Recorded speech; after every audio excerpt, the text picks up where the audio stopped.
I grew up with a broken family, no? So, Okay. yes, so I was 5 years old nung naghiwalay yung mom and dad ko. And then palipat-lipat ako nun ng house. So, parang 5 to 7, I was with my mom. 7 to, I think, 10? 7 to 10, I was with my dad. Were you born here? No, Yes, Olongapo, born and okay. raised. And then, yun pa, pasalit-salit lang.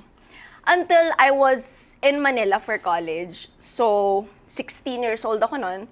I learned how to live sa Manila. Siyempre, doon ako nag-aaral.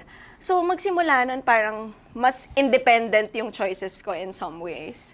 So, kaya, nung childhood ako, siguro, talagang mas na-strengthen din ako. And mas nakita ko yung needs and difference nung family dynamics ng broken family. Siyempre, iba yung kailangan, iba yung dynamics with my mom, iba yung dynamics with my dad. Kasi sa mom ko, panganay ako. Sa dad ko, I was the middle child. No?